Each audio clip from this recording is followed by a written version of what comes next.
Alléluia. Nous rendons grâce à Dieu pour ce jour et ce temps merveilleux qu'il nous donne pour pouvoir le louer, pour l'adorer et le célébrer.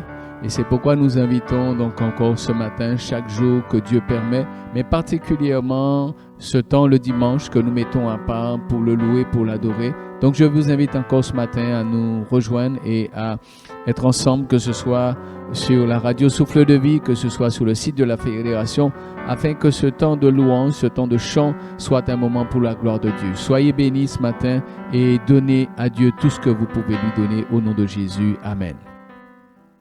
Je chanterai de tout cœur les merveilles de mon papa Yahweh. Il m'a ôté des ténèbres, il m'a délivré de tout péché. Encore une fois, je chanterai de tout cœur les merveilles de mon papa Yahweh.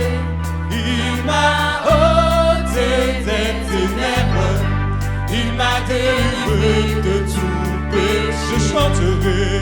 Je chanterai de tout cœur les merveilles de mon papa Yahweh. Il m'a ôté des ténèbres, il m'a délivré de tout péché. Mon papa est fidèle, mon papa est fidèle, il ne m'abandonne jamais. Je n'ai plus rien à craindre, car Yahweh m'a libéré. Je suis dans la joie, je suis dans la joie, une joie immense. Je suis dans l'allégresse, car Yahweh m'a libéré. Je suis dans la joie, je suis dans la joie, une joie immense. Je suis dans l'allégresse, car Yahweh. Une dernière fois, je chanterai de tout cœur. Je chanterai de tout cœur les merveilles de mon papa Yahweh. Il m'a ôté des ténèbres, il m'a délivré de tout péché. Mon papa est fidèle, mon papa est fidèle, il ne m'abandonne jamais. Je n'ai plus rien à craindre, car Yahweh m'a libéré. Je suis dans la joie, je suis dans la joie, une joie immense. Je suis dans l'allégresse, car Yahweh m'a libéré. Une dernière fois, je suis dans la joie, je suis dans la joie, une joie immense. Je suis dans l'allégresse, car Yahweh m'a libéré. Car Yahweh m'a libéré, car Yahweh m'a libéré, car Yahweh m'a libéré, car Yahweh m'a libéré.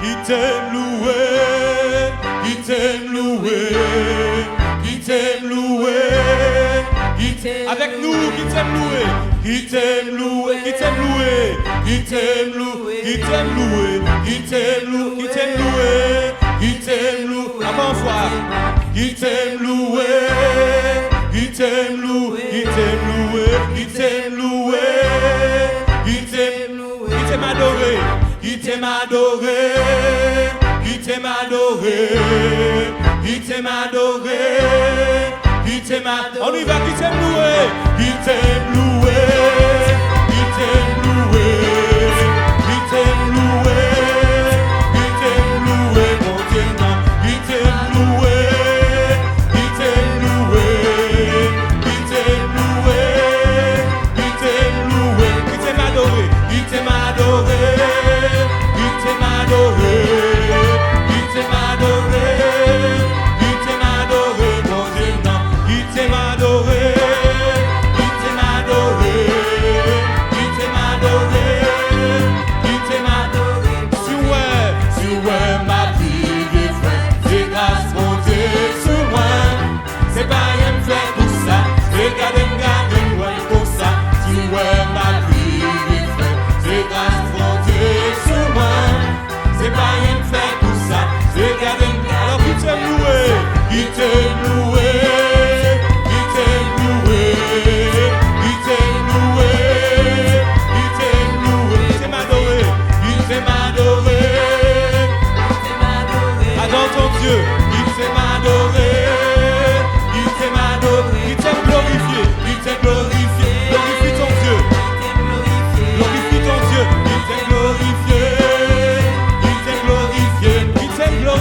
tu as pu te lever de ton lit pour adorer ton Dieu. Alors adore ton Dieu ce matin. Dis à l'épreuve, laisse-moi louer mon Dieu. Dis à la difficulté, laisse-moi louer mon Dieu. Et adore avec nous, qui t'aime louer. Qui t'aime louer. Qui t'aime louer. Qui t'aime louer. Qui t'aime louer. Adore ton Dieu. Qui t'aime adoré. Qui t'aime adoré.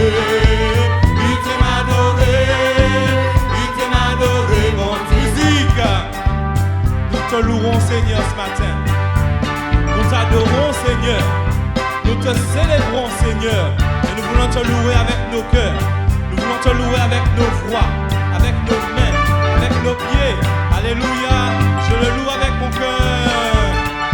Je le loue avec mon cœur. Je le loue avec ma voix. Je le loue avec mon cœur. Je le loue avec ma voix. Je le loue avec mon cœur. Je le loue avec ma voix. Je le loue avec mon cœur. Je On y le va. loue avec Je le ma loue. voix. Je le loue avec mon cœur. Je le loue avec ma voix. Je le loue avec mon cœur. Je le loue Et s'il avec me ma manque, voix. et s'il me manque la voix, Je le loue avec mes mains. s'il me manque les mains, Je le loue avec mes pieds. s'il me manque les pieds, Je le loue avec mon âme.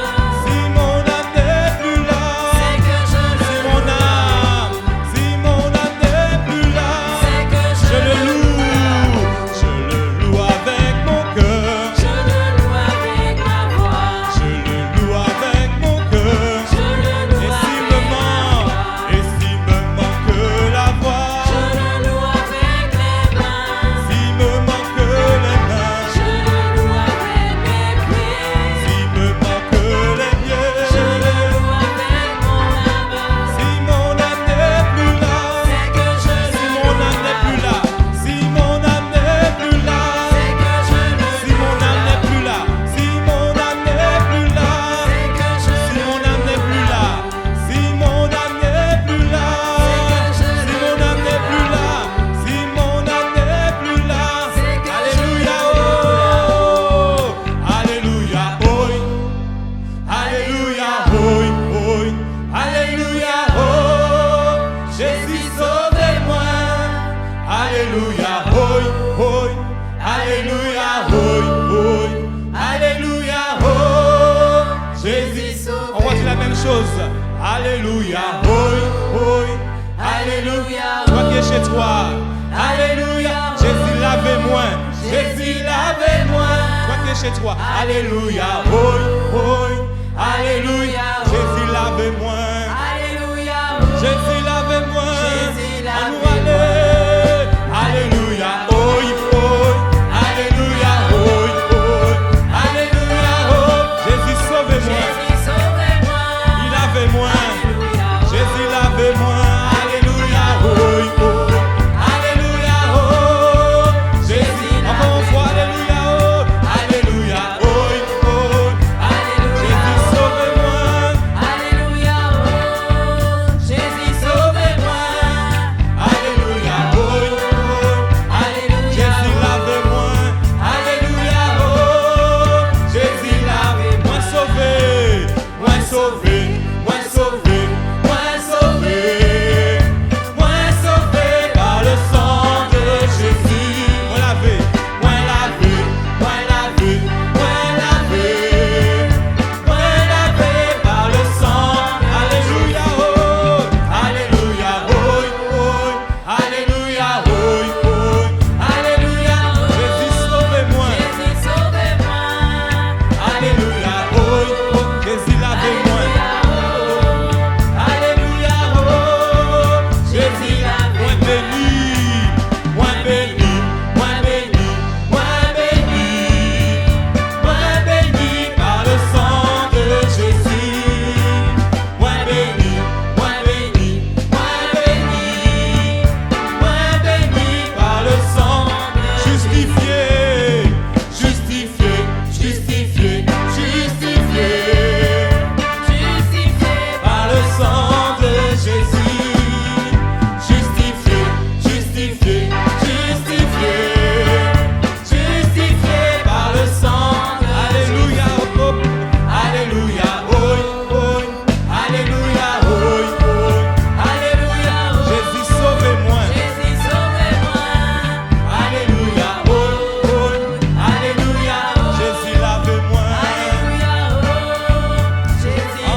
Alléluia, oh, Alléluia, oh, Alléluia, oh. Jésus, encore une fois, nous pas adorer, Alléluia, Alléluia, oh. Merci Jésus, Alléluia, oh. parce que vous sauvez moi. Alléluia, oh. Jésus, sauvez-moi, Jésus, sauvez-moi. il lave moi. Alléluia, oh. Oh, Alléluia, oh. Jésus, lave-moi. Alléluia, Oh, Jésus, lave-moi.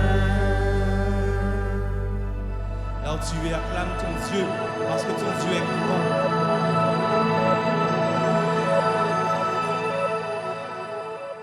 Alléluia, gloire à Dieu. Alors nous voici ce matin pour ensemble passer un moment devant la parole du Seigneur et nous nous retrouvons dans une période particulière. Nous ne sommes pas liés à une question de tradition, mais c'est vrai que nous nous appliquons donc à utiliser les temps et les circonstances pour propager, annoncer le message de l'Évangile et surtout amener les hommes et les femmes à mieux connaître, à mieux comprendre. C'est vrai que nous sommes dans une période de Pâques et beaucoup de personnes prennent ce mot, ce moment de la manière qu'ils peuvent en fonction de ce qu'ils savent et nous annonçons le message de l'Évangile afin d'aider le plus grand nombre à savoir. C'est vrai que certains, dans cette période, vont principalement se concentrer sur la notion de fête, et puis d'autres vont marquer le coup un peu plus sur le plan spirituel. Voilà, vont prendre des temps particuliers, des temps spécifiques. Et puis, nous avons aussi donc ceux qui ont un petit peu la connaissance et l'expérimentation des choses. Eh bien, ceux-là parfois ne maîtrisent pas non plus toute la dimension et toute la portée de ce qu'est la Pâque. Et nous allons échanger quelques passages bibliques à ce sujet. Le titre du message, c'est « La Pâque, une porte, un accès ouvert ». Au travers de la lecture, de la méditation de la parole de Dieu, nous comprenons qu'il y a une dimension assez étendue de l'objectif de la Pâque, ce que Dieu avait comme objectif. Nous pourrions premièrement considérer le point de départ. Lorsque nous parlons de la Pâque, nous pouvons aller directement dans Jean chapitre 2. Jean chapitre 2, le verset 19, où il nous est dit au verset 29, c'est Jean-Baptiste qui déclare « Voici l'agneau de Dieu qui ôte le péché du monde ». Tout de suite, ce passage nous met face à l'œuvre de la croix, nous permet de réaliser, quand il désigne Jésus, il nous parle de celui qui a donné sa vie, de celui qui s'est livré et qui a été l'agneau de Dieu. Donc, il a été immolé, il a été sacrifié en vue donc du pardon des péchés de l'humanité. Et c'est pour nous un moment pour le rappeler, un moment pour le déclarer, un moment pour le dire, un moment pour le faire savoir afin que les hommes puissent redonner du sens et le bon sens à la fête de la Pâque, à la notion donc de la Pâque. Mais au-delà de ce sacrifice, à partir de ce sacrifice et autour de ce sacrifice, nous devons considérer toute l'implication, tout ce que ça emmène et tout l'accès que cette Pâque donne aux hommes, accès à des choses qui n'étaient pas possibles avant cela. Donc la Pâque en elle-même, on pourrait la considérer comme une porte qui s'ouvre, bien sûr, mais aussi cette porte s'ouvre pour donner un accès à des choses qui n'étaient pas possibles jusqu'à une certaine époque. Nous allons déjà considérer, premièrement, donc, dans le livre de la Genèse, les raisons de cette Pâque, et cela remonte à bien longtemps. Lisons dans le livre de la Genèse au chapitre 3, Genèse chapitre 3 et le verset 24. Genèse chapitre 3 et particulièrement le verset 24. Je veux relever un élément qui me paraît essentiel pour comprendre l'importance donc de ce sacrifice, l'importance de la Pâque. Il nous est dit, c'est ainsi qu'il chassa Adam et qu'il mit à l'orient du jardin d'Éden les chérubins qui agitent une épée flamboyante pour garder le chemin de l'arbre de la vie. Amen. Ce verset, suite au péché d'Adam et Ève, à la désobéissance, ce verset nous montre une conséquence immédiate. Et je crois que si nous prenons le temps de considérer ce verset, on pourrait dire qu'en plus de l'état de mort spirituelle causé par le péché, eh bien, il y a cette séparation. Il y a cet éloignement de Dieu. Et il y a cet accès qui est fermé dorénavant, cette porte qui est fermée dorénavant et qui ne permet plus à Adam et Ève de bénéficier de la sainte présence de Dieu. Je crois que parmi toutes les conséquences du péché, cette conséquence est parmi les plus importantes, les plus graves. Puisque tout ce que peut bénéficier un homme est utile pour sa vie et voilà, peut lui faire du bien, merci Seigneur. Mais à partir du moment que l'homme est séparé de la source de son existence, de l'origine de son existence, des raisons de son existence. La Bible nous dit que nous avons été créés à son image, à sa ressemblance. Et voilà que nous sommes chassés en tant qu'humains, en tant qu'hommes et femmes, au travers d'Adam et Ève. L'humanité, l'homme est chassé de la présence même de son Créateur. Il n'a plus accès à cette sainte présence. Quel drame! Quel drame dans la vie de l'homme. Et malheureusement, ceux qui fêtent la Pâque ne réalisent pas les raisons de la Pâque. La Pâque est là non pas pour donner aux hommes religieusement l'occasion de mettre du temps à part, ou alors festivement de pouvoir se rencontrer entre amis, en famille. Non.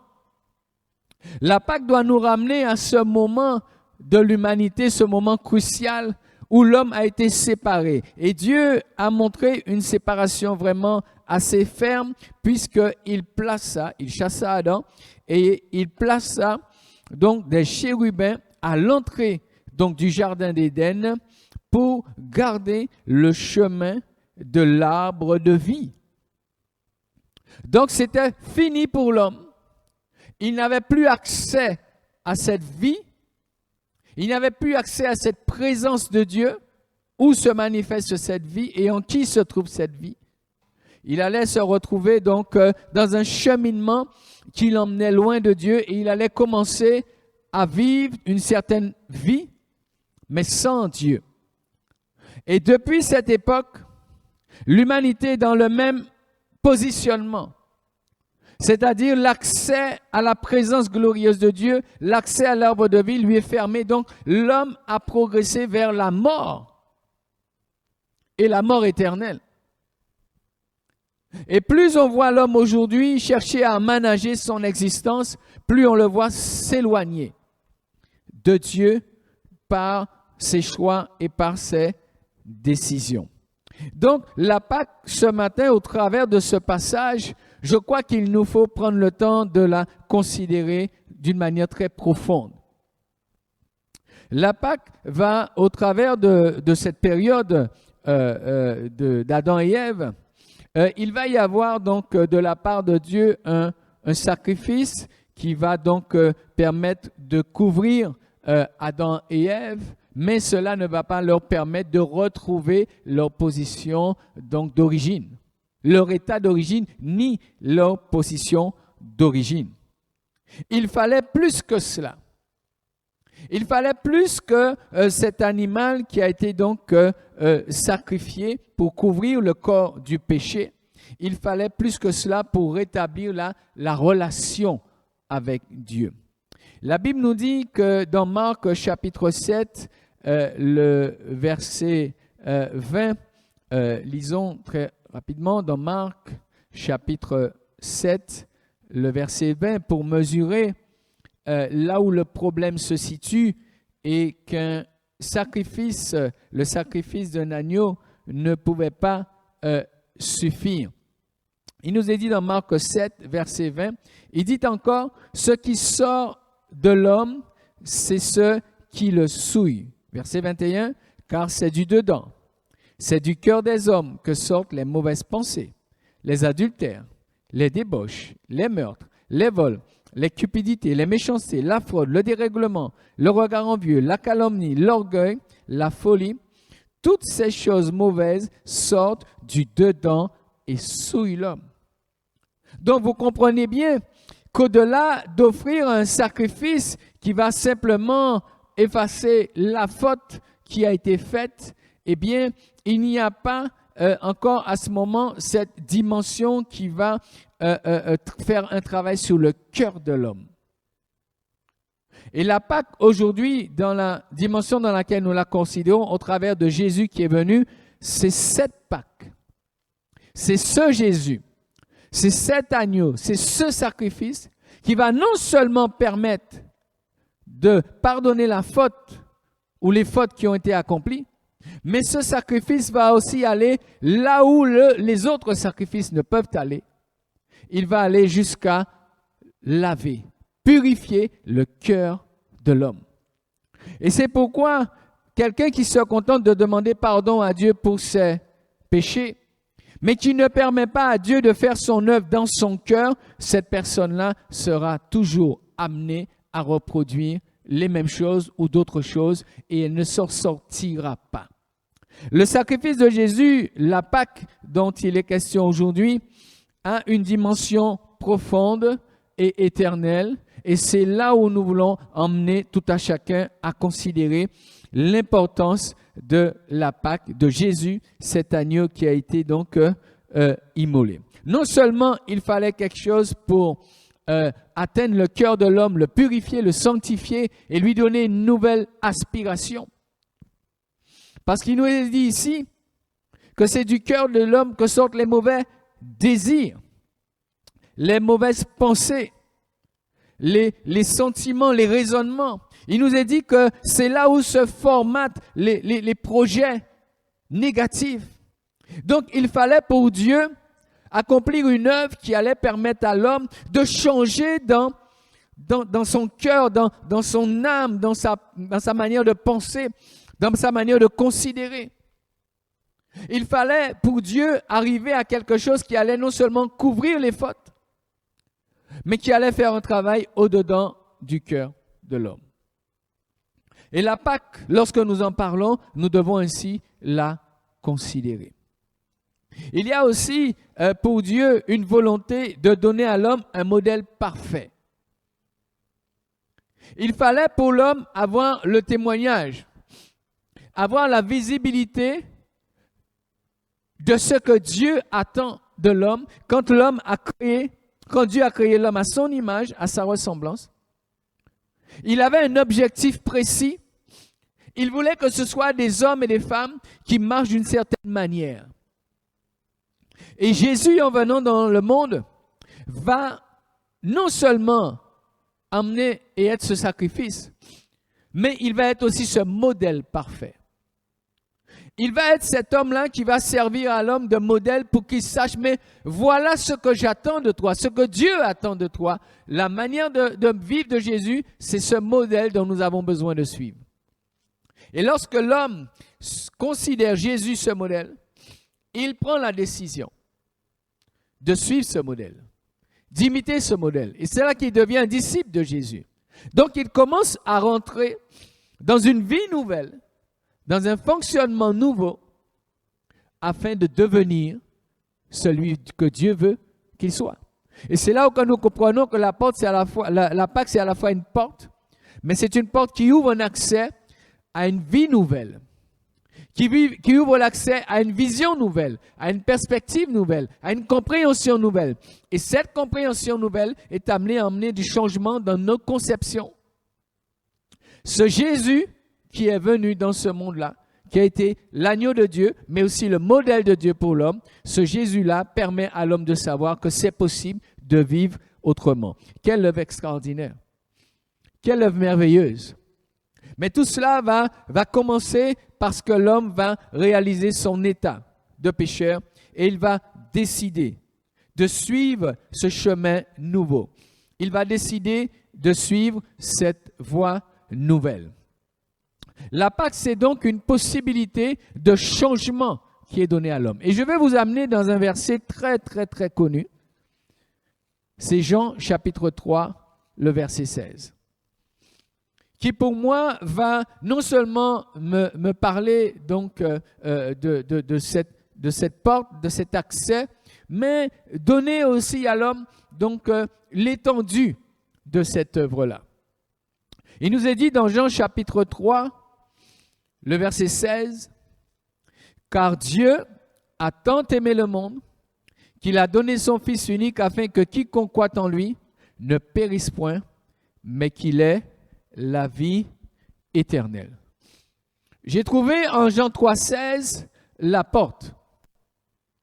J'ai trouvé que Jean 3,16, le verset le plus cité en période d'évangélisation, lorsque l'on veut annoncer la Pâque, lorsque l'on veut annoncer l'œuvre de Dieu, lorsqu'on veut annoncer Jésus-Christ le Sauveur, Jean 3,16, c'est l'un des versets clés qui va permettre à l'homme de réaliser qu'il y a une œuvre qui a été préparée par Dieu.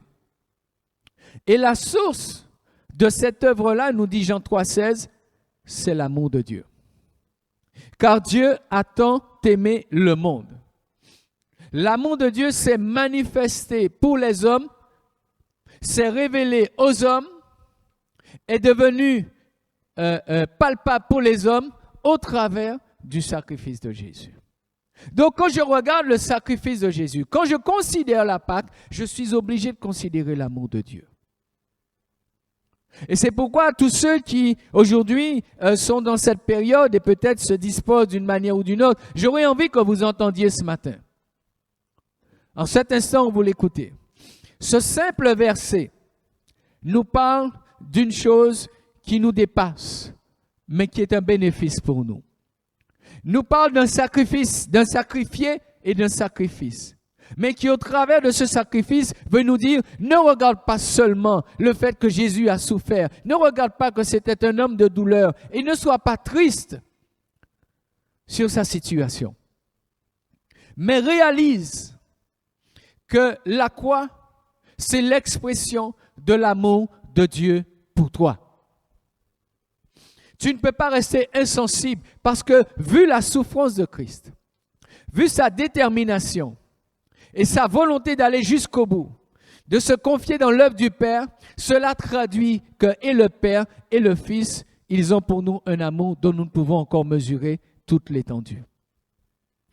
Et non seulement ceux qui ne connaissent pas encore véritablement la Pâque, mais aussi les croyants. Ce matin, je voudrais aussi m'adresser à eux et leur dire que si un jour votre foi a été fondée sur Jean 3,16, si un jour vous avez réalisé que vous êtes né de nouveau sur la base de l'amour de Dieu, si vous avez réalisé un jour dans votre vie à quel point le Seigneur vous aime, je veux vous dire en cet instant qu'à partir de cette porte qui a été ouverte un jour pour vous, et vous êtes rentré par cette porte, tout ce qu'il va venir, tout ce qui est venu après et qui va encore venir après, doit rester pour vous fondé sur Jean 3,16.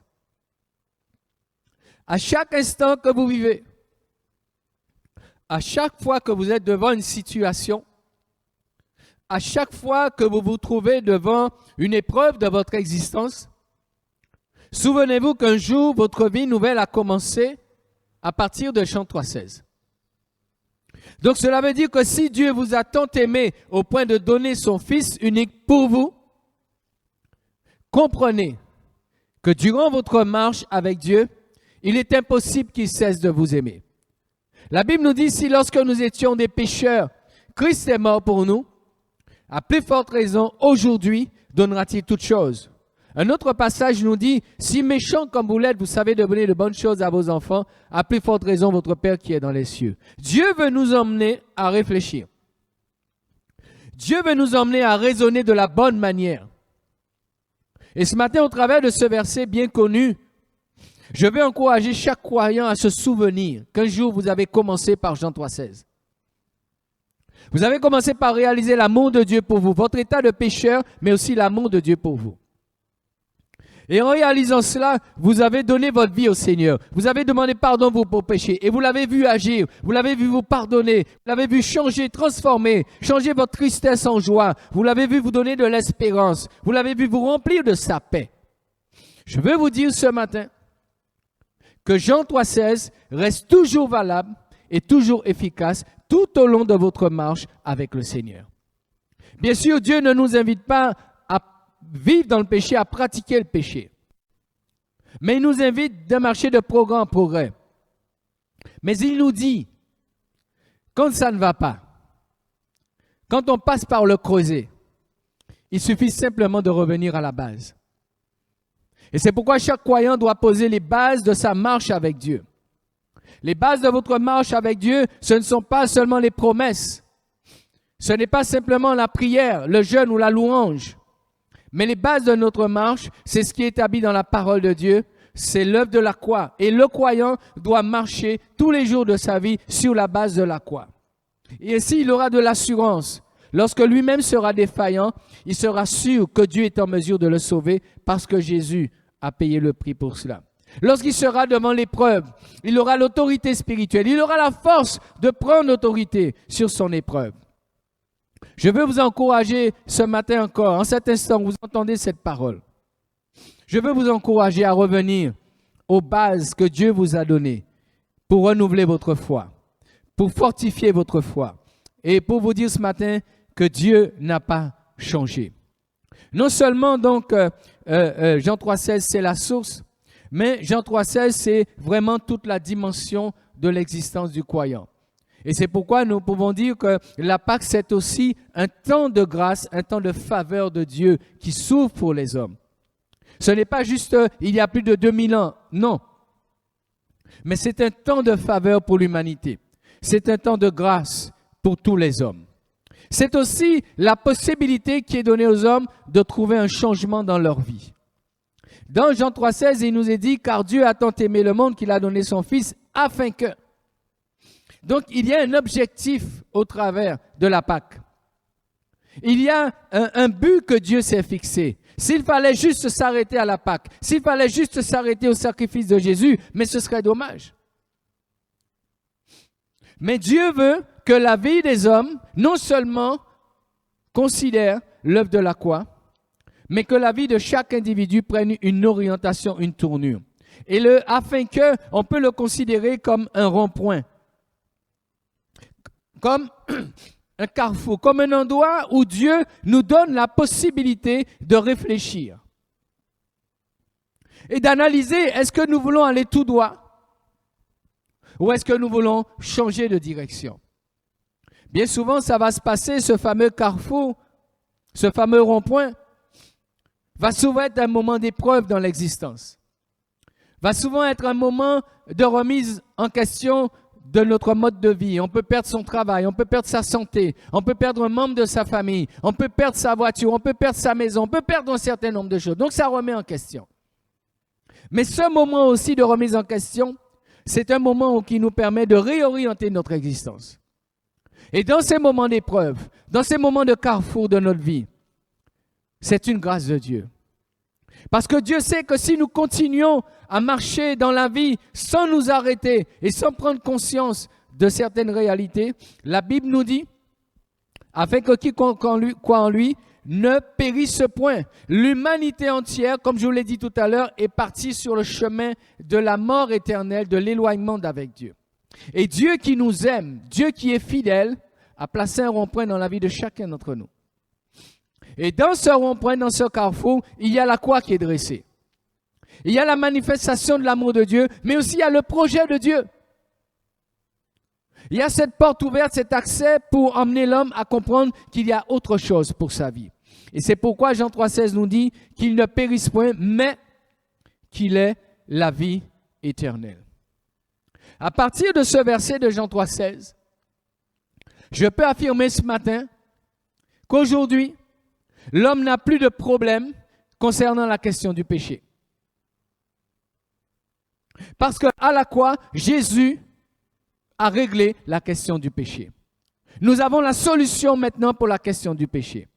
Donc, qu'est-ce qui reste encore aujourd'hui comme problématique pour l'homme? Il reste une problématique simple pour l'homme, c'est de dire oui ou de dire non à Dieu.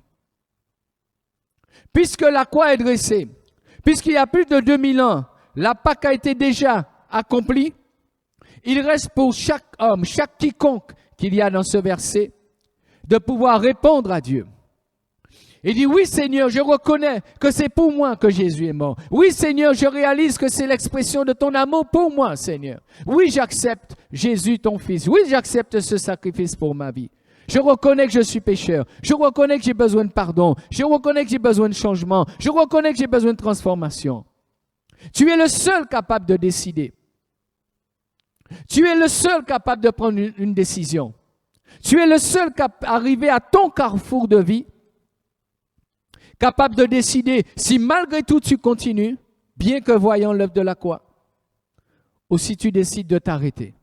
Bien que réalisant que ta vie est limitée, bien que réalisant qu'il y a des choses que tu as perdues et que tu vas encore perdre, bien que réalisant que ta vie, elle est fragile, tu peux décider de continuer malgré tout. Mais aussi, tu peux décider de changer de direction. Tu peux décider que ta vie prenne une autre orientation. Qu'est-ce que tu vas décider ce matin? Alors que nous parlons de la Pâque, qu'est-ce que tu vas décider? À ce stade de la prédication, tu as déjà de quoi pour te remettre en question, puisque tu connais ta vie. Peut-être qu'à ce jour, tu as connu des moments de carrefour, mais tu n'as pas pris de décision. Mais Dieu qui est fidèle ne cesse de donner des opportunités, des occasions aux hommes de s'arrêter. Il m'est arrivé souvent, et beaucoup de prédicateurs ont utilisé la période Covid pour interpeller les consciences. Et la période Covid a été une période très, très révélatrice. Mais nous arrivons encore aujourd'hui dans une période assez particulière. Il y a énormément d'incertitudes dans ce monde-là, où les guerres sont en train de quelque part monter en puissance. Nous savons ce qui se passe dans l'actualité aujourd'hui. Et nous réalisons que le monde entier peut partir dans une direction où ça va être quelque chose de terrible. Le monde se trouve dans un carrefour et chaque individu se trouve dans un carrefour aujourd'hui. Il y a un rond-point là. Le monde même, nous ne pouvons pas empêcher au monde d'aller vers son anéantissement. Mais chaque individu, et c'est pourquoi j'aime Jean 3,16, parce que dans Jean 3,16, il y a le mot « quiconque ». Tout le monde peut partir dans la mauvaise direction, mais toi, tu peux décider, Dieu te donne le pouvoir de changer. Tu n'es pas obligé de suivre la masse. La Bible nous parle de chemin étroit et le chemin large. Et la Bible nous dit que le plus grand nombre prendra le chemin large. Donc là où tout le monde veut aller, il n'est pas dit que ce soit le bon chemin. Mais il nous parle du chemin étroit. Et il nous invite à prendre le chemin étroit pour arriver à la vie. Nous sommes dans un temps de bouleversement dans notre humanité. Donc ça veut dire que chaque personne est concernée dans son existence. Peut-être certains vont faire fi de ces réalités et vont vouloir donc s'armer, vont vouloir s'équiper afin de faire face à la violence et aux guerres. Mais vous ne vous en sortirez pas. Parce qu'il y en a toujours un qui a une arme plus puissante que la vôtre. Les gouvernants, les chefs d'État sont en train de rivaliser en puissance. Mais il y en aura toujours un qui a une puissance plus grande et sinon ça finira par une autodestruction. Le Seigneur nous dit que celui qui utilise l'épée périra aussi par l'épée. Donc ce n'est pas la solution de Dieu. Tous ceux qui empruntent ce chemin, ils finiront par perdre, tous perdront. Mais la solution de Dieu, c'est Jean 3,16. Il dit, afin que tu ne périsses pas, mais que tu aies la vie éternelle. Saisis la vie éternelle. Laisse le Seigneur te sauver. Laisse-le changer ton cœur. Laisse-le transformer ta vie. Ce qui te reste à faire, c'est simplement de dire oui ou simplement de dire non. Autre point de la Pâque, c'est le moment qui nous permet de porter un regard sur Dieu. Et dans Jean chapitre 14, et le verset 6, aussi un verset bien connu, Jésus lui-même déclare, « Je suis le chemin, la vérité et la vie. Nul ne vient au Père que par moi. » Tout de suite, nous comprenons, au travers de ce verset, la prolongation de Jean 3,16. L'imbrication dans Jean 3,16. La réalité de cette porte qui est ouverte et qui maintenant trace un chemin et donne un accès et emmène l'humanité à quelque chose de glorieux. Il nous parle du Père. Et nous avons parlé au début donc de cet endroit où l'accès a été fermé et que les anges étaient devant, interdisant à l'homme de revenir à la présence du Père. L'humanité est éloignée du Père. L'homme s'est éloigné du Père. Mais Jésus est venu afin de nous offrir l'accès, afin d'ouvrir la porte et que nous puissions accéder à la présence glorieuse du Père. Wow! C'est la plus belle chose. C'est la plus grande chose. C'est la chose la plus glorieuse. C'est revenir à la présence de Dieu. C'est retrouver son état originel, d'avoir cette liberté, de se tenir devant Dieu, de jouer en sa présence, de le louer, de l'adorer. Dites-moi, comparez dans ce monde, quelles choses dans ce monde et dans cette vie sont aussi merveilleuses que ça? Avec quelle puissance vous allez pouvoir vivre ces choses-là? Ni puissance des armes, ni puissance financière, quelque puissance que ce soit, vous ne vivrez jamais ce que l'on vit lorsque l'on est dans la présence de Dieu. Mais Jésus est venu au travers de la Pâque nous ouvrir la porte et nous donner un accès à cette glorieuse présence de Dieu. Parce que Dieu est le créateur de l'univers. Les hommes travaillent à partir de la poussière, mais Dieu est le créateur de toutes choses. Il est dans la dimension de l'infini et cet accès nous est donné. Et c'est pourquoi nous pouvons considérer dans le livre des Éphésiens au chapitre 1er, Éphésiens chapitre 1er, la prière de l'apôtre Paul. Et c'est pourquoi ce matin, je veux m'adresser bien sûr à ceux qui n'avaient pas compris le sens de la Pâque, mais je veux aussi m'adresser aux chrétiens qui sont restés simplement dans le hall d'entrée. Je veux m'adresser aux chrétiens qui ne voient que le point où ils ont expérimenté la nouvelle naissance. Et ils se sont installés, ils se sont dit, je suis sauvé, mon nom est inscrit dans le livre de vie, ça va, tout va bien. Je suis baptisé du Saint-Esprit, j'ai pris mon baptême, tout va bien. Eh bien, moi, je vais dire que tout va mal. Parce qu'un croyant qui s'arrête dans le hall, mais il passe à côté de tout. Le hall d'entrée n'est pas la destinée finale de Dieu. Et l'apôtre Paul, dans Éphésiens, chapitre 1er, à partir du verset 15, il va mettre en évidence pour des croyants, des personnes qui se sont convertis, il est dit au verset 15, « C'est pourquoi moi aussi, ayant entendu parler de votre foi au Seigneur Jésus et de votre amour pour tous les saints, je ne cesse de rendre grâce pour vous et je fais mention de vous dans mes prières. » Relevez ici que l'apôtre Paul parle de leur foi au Seigneur Jésus et de leur amour pour tous les saints. On pourrait dire, mais c'est formidable. Voilà une église qui est pleine de foi et qui est pleine d'amour parce que entre eux ça se passe bien et ils ont confiance dans le Seigneur Jésus et on pourrait se dire, mais c'est un bon témoignage et c'est tout ce qu'il fallait, avoir ce bon témoignage de la foi et de l'amour. Merci Seigneur pour cela. Seulement la question de la foi, et nous le verrons tout à l'heure, nous le comprendrons, à des niveaux. La foi, c'est un processus. La foi, c'est quelque chose qui va grandir, se développer, s'affermir quand je vais progresser dans la connaissance, parce que chaque étape de ma vie va me révéler un aspect de Dieu, donc ma foi va faire un bond au point que, devant les situations d'hier, alors que j'étais tremblant, mais vu que j'ai grandi dans sa connaissance, eh bien je devrais être beaucoup plus affermi. Et la difficulté, ce serait de dire que je suis toujours aussi tremblant devant chaque situation. Ça, c'est le cas de personnes qui sont restées simplement dans le hall. L'apôtre Paul va prier pour que ces Éphésiens aillent plus loin dans leur connaissance et dans leur compréhension et qu'ils réalisent toute l'étendue et ce à quoi le sacrifice de Jésus leur a donné accès. Et nous poursuivons la lecture, verset 17. Afin que le Dieu de notre Seigneur Jésus-Christ, le Père de gloire, vous donne un esprit de sagesse et de révélation dans sa connaissance.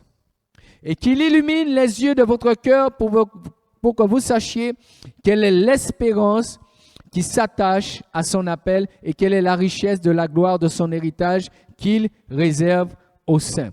Et quelle est envers nous qui croyons l'infinie grandeur de sa puissance se manifestant avec efficacité par la vertu de sa force. Paul voudrait que les croyants ne restent pas sur les premières étapes d'expérience spirituelle, qu'ils ne restent pas sur les acquis de ce salut, mais qu'ils avancent et qu'ils entrent de plus en plus dans la connaissance et donc dans l'expérimentation des choses qu'ils ont reçues et dans lesquelles ils sont rentrés. Et ça va dépendre d'une volonté pour chacun d'aller plus loin avec le Seigneur. Il est dit au verset 20, « Il l'a déployé en Christ en le ressuscitant des morts et en le faisant asseoir à sa droite dans les lieux célestes, au-dessus de toute domination, de toute autorité, de toute puissance et de toute dignité et de tout nom qui peut être nommé, non seulement dans le siècle présent, mais encore dans le siècle à venir. Amen. » Il y a donc de la part du Seigneur une dimension présente et une dimension éternelle par rapport à tout ce que nous avons aujourd'hui. Ce que nous avons aujourd'hui, c'est valable pour demain, pour après-demain et pour jusqu'à dans l'éternité. C'est pourquoi je disais tout à l'heure, il faut que celui qui a expérimenté Jean 3,16 ne se dise pas, voilà, c'était une chose. Non. Il faut se dire que chaque chose a une dimension éternelle. Tout ce que Dieu me donne, tout ce que j'ai en Jésus, eh bien, c'est pour aujourd'hui, pour demain, après-demain. Et ça ne dépend pas des circonstances. Même si ma montagne de demain est plus grande, même si les problèmes pour demain sont de plus en plus grands, même si le monde est de plus en plus bouleversé, ça ne change rien. Parce que dès le départ, Dieu m'a donné toute la dimension nécessaire pour franchir toutes les étapes, tous les temps et les circonstances de ma vie. La seule difficulté, c'est de savoir est-ce que ma foi va se développer et va suivre ces étapes afin que quelles que soient les montagnes, qu'elles soient plus grandes que hier ou pas, mais que j'exerce cette foi qui va me permettre de réaliser que ce Dieu que je connais m'a équipé et m'a donné tout ce qu'il fallait pour quels que soient les temps et les circonstances. Lorsque nous lisons dans l'Ancien Testament, dans Exode 12, nous pouvons réaliser que Israël, le peuple de Dieu, a expérimenté une Pâque. Parce que pour leur sortie d'Égypte, et alors que le vengeur devait passer, le Seigneur va leur donner cette solution. Il va leur dire, écoutez, donc égorgez un agneau et prenez le sang de l'agneau et placez-le sur le linteau de vos portes et vous serez protégés. Donc, c'est-à-dire, chez vous, il n'y aura pas la mort. Parce que le vengeur devait passer et tuer chaque premier-né de chaque famille. Et Israël va prendre cela et va l'appliquer sur le linteau de leur porte, et simplement par obéissance. Simplement par application de ce que Dieu a donné, ils vont constater que la terreur va s'exercer dans toutes les maisons aux alentours, mais pas dans leur maison. Il y avait pour Israël à ce moment l'expérimentation d'une grâce extraordinaire, de quelque chose qui les a dépassés, simplement en appliquant le sang de l'agneau sur les linteaux, en ayant cet acte d'obéissance à Dieu, ils ont été préservés de ce qu'ils ont entendu qui se passait dans toutes les familles, alentour les familles égyptiennes. Il y avait des cris et des pleurs. Alors que chez eux, il y avait la paix et la sérénité. Nous devons réaliser à quel point, lorsqu'il est question de la Pâque, la grâce que Dieu a fait à l'homme. Et tous ceux qui ont expérimenté la grâce et qui ont accepté le sacrifice de Jésus pour leur vie, ils ont reçu la paix de Dieu. La Bible nous dit qu'il n'y a plus de condamnation pour ceux qui sont en Jésus-Christ. Ce qui effraie le monde ne doit pas m'effrayer. Ce qui met le monde dans l'angoisse ne doit pas me mettre dans l'angoisse. Parce que je suis couvert par le sang de l'agneau. Parce que je suis au bénéfice de la faveur de Dieu. Et le peuple d'Israël, nous avons les écrits dans l'Ancien Testament, mais qui nous parlent de ce même Dieu dans le Nouveau et qui a utilisé ce principe. Eh bien, ça nous montre déjà que la Bible n'est pas un livre ordinaire, parce qu'il était impossible de pouvoir faire un tel lien à des époques aussi différentes. Ne doutez pas de la parole de Dieu. Parce que l'auteur de la parole de Dieu, de la Bible, c'est Dieu lui-même. Ce peuple d'Israël a expérimenté tellement de grâce à partir de ce moment, ils ont quitté l'Égypte. Et ils sont partis là dans le désert, mais ils ont expérimenté tellement de choses. Je voudrais lire avec vous un texte dans 1 Corinthiens, chapitre 10, pour révéler à quel point ils ont expérimenté des choses. Mais malheureusement, ils n'ont pas saisi la valeur des choses qu'ils ont expérimentées. Il nous est dit dans 1 Corinthiens 10, au verset 1er, « Frères, je ne veux pas que vous ignoriez que nos pères ont tous été sous la nuée et qu'ils ont tous passé au travers de la mer et qu'ils ont tous été baptisés en Moïse dans la nuée et dans la mer et qu'ils ont tous mangé le même aliment spirituel et qu'ils ont tous bu le même breuvage spirituel car ils buvaient à un rocher spirituel qui les suivait et ce rocher était Christ. Amen. » Ce peuple est passé par les eaux, comme beaucoup de chrétiens sont passés par le baptême. Ils ont expérimenté le sacrifice, la Pâque, ils sont passés par les eaux du baptême. Et les chrétiens, comme Israël, sont entrés dans un temps de grâce, où Dieu pourvoyait et la bénédiction de Dieu était là. Ils ont mangé un aliment spirituel, ils ont bu un breuvage spirituel. Donc, ils ont été bénis, bénis, bénis. Mais l'on se rend compte d'une chose, c'est qu'ils n'ont pas réalisé la valeur de ce qu'ils ont expérimenté, de ce qu'ils ont reçu. Le texte nous dit quelque chose au verset 4, qu'ils ont bu donc à un rocher spirituel qui les suivait, et ce rocher était Christ. Alléluia, alléluia. Ce rocher était Christ. Ça veut dire qu'ils avaient accès à quelque chose de tellement glorieux, mais ils n'en avaient pas, ils n'en ont pas saisi le sens, ils n'en ont pas saisi la portée. Le dommage pour un chrétien, c'est d'expérimenter la grâce de Dieu, mais de n'en pas en connaître la portée. Et Paul va prier pour que l'erreur commise par ceux d'Israël ne soit pas commise par les Éphésiens et ni par nous aujourd'hui. Je prie pour nous aujourd'hui. Que nous ne puissions pas négliger, mépriser la valeur de ce que nous avons reçu. Ils buvaient à un rocher et ce rocher était Christ. Quel dommage. Quel dommage. Avoir un tel accès, avoir une telle position, un tel privilège, être entré dans une telle faveur de Dieu, et de ne pas être conscient, de garder toujours les regards fixés vers les besoins, fixés vers ce qui manque, alors que je possède tout.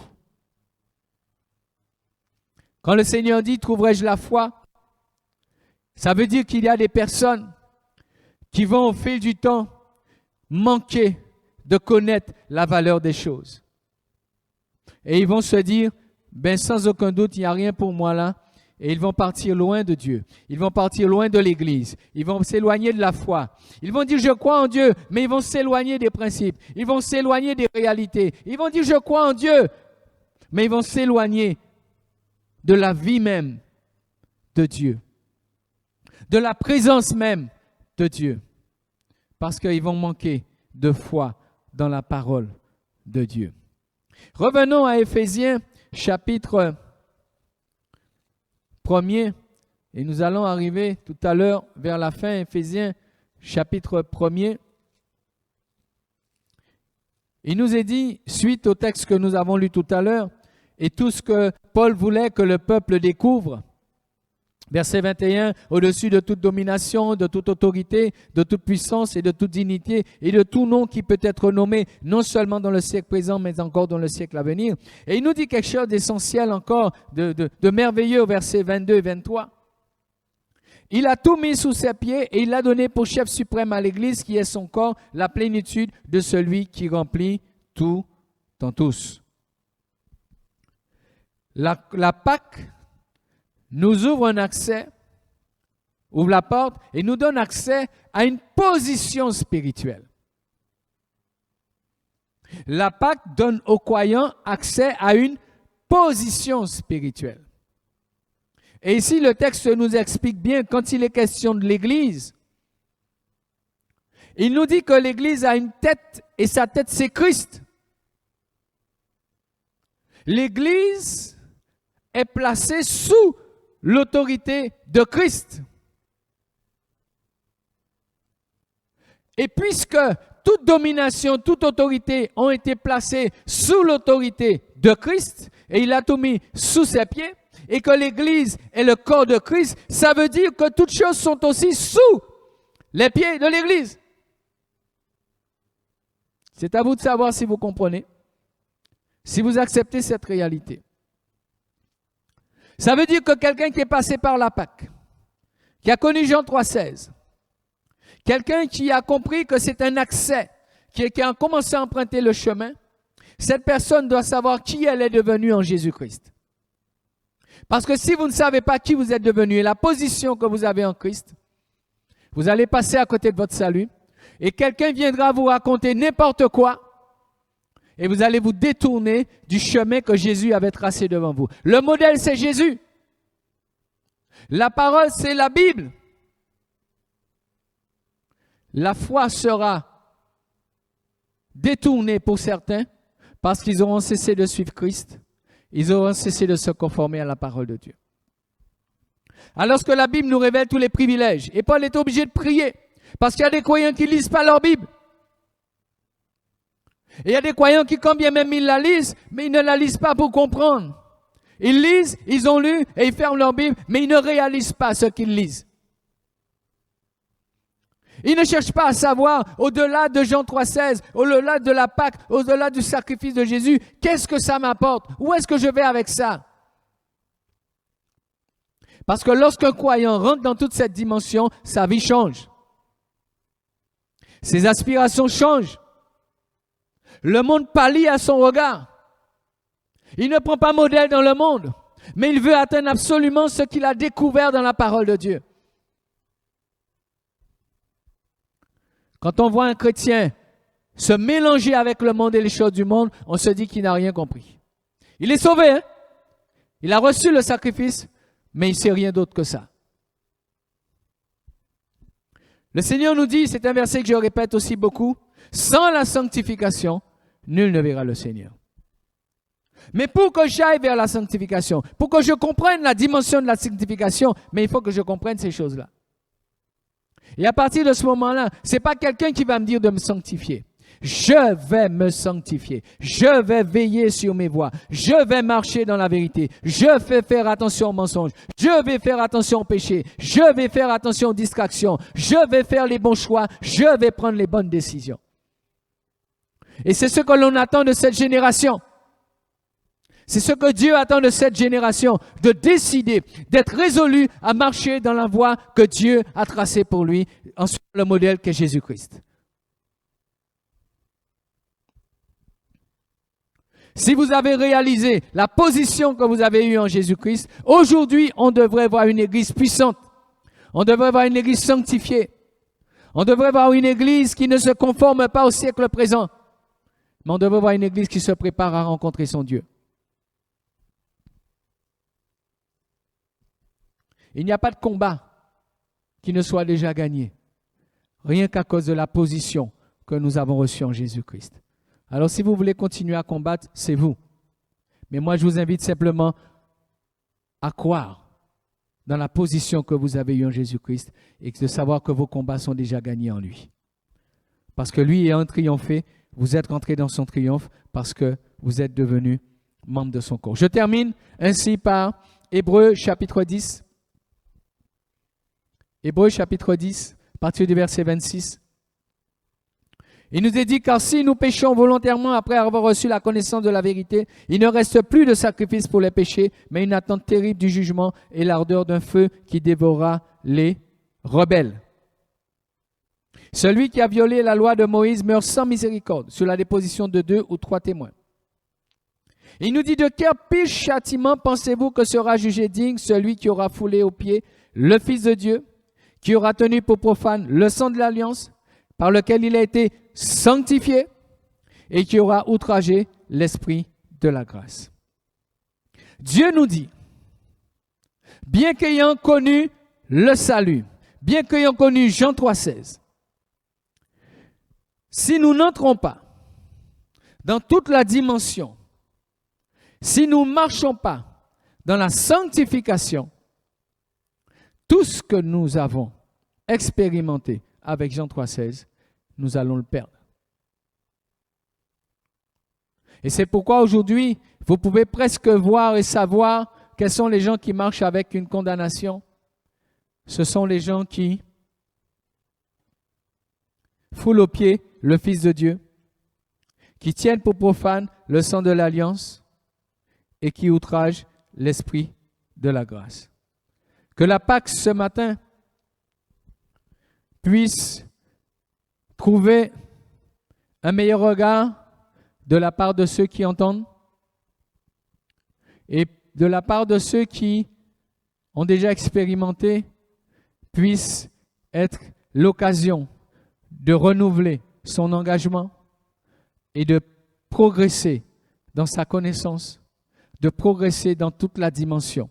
Je souhaite en cet instant que tous ceux qui écoutent se laissent interpeller par Dieu, par sa parole, et saisissent encore ce matin la grâce qui demeure encore efficace, parce que c'est un temps de faveur de Dieu.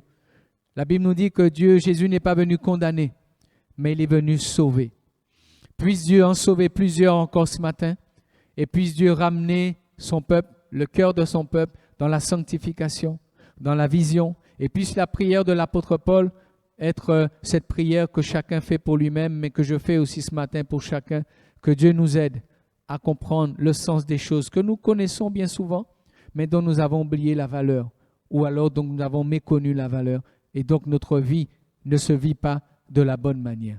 Que le Seigneur bénisse chacun, et que le Seigneur continue à manifester sa grâce, tant que la porte de la grâce est ouverte, mais nous savons qu'un jour cette porte se fermera, alors que très rapidement, le plus grand nombre puisse entrer dans la grâce par Jean 3,16, par le sacrifice de Jésus, par l'agneau de Dieu qui a donné sa vie, qui a été désigné dans la parole de Dieu, c'est Jésus-Christ, le Seigneur et le Sauveur.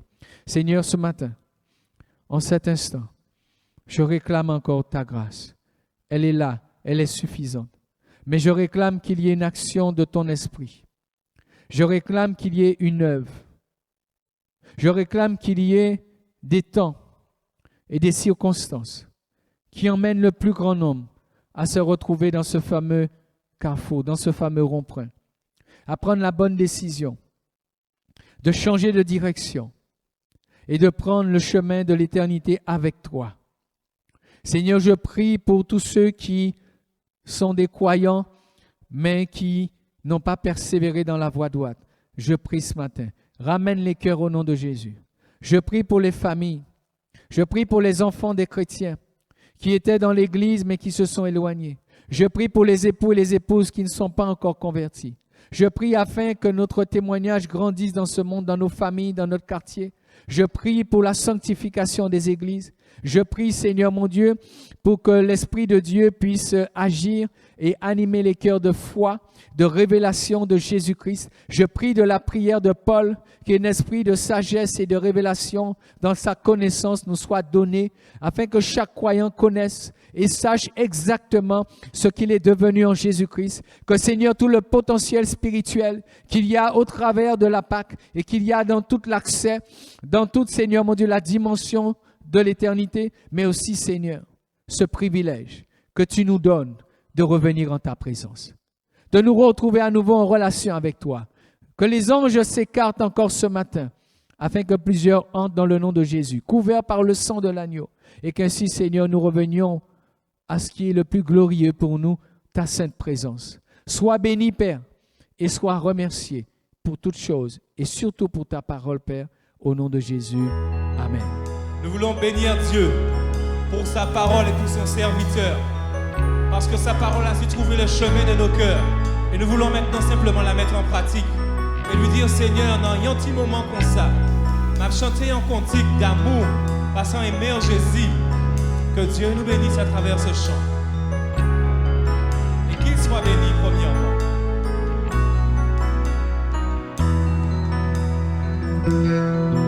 Dans un petit moment comme ça, m'a chanté un cantique d'amour pour Jésus. Dans un petit moment comme ça, m'a chanté un cantique d'amour pour Jésus. Ça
Seigneur, nous avons voulu t'offrir nos cœurs, nous avons voulu t'offrir notre louange et plus que tout, t'offrir à nouveau nos vies, Seigneur. Alors nous te bénissons, Seigneur, et nous remettons le reste de notre semaine entre tes mains, Seigneur. Merci pour tout, Papa, dans le beau et précieux nom de Jésus. Amen. Soyez bénis, bien-aimés.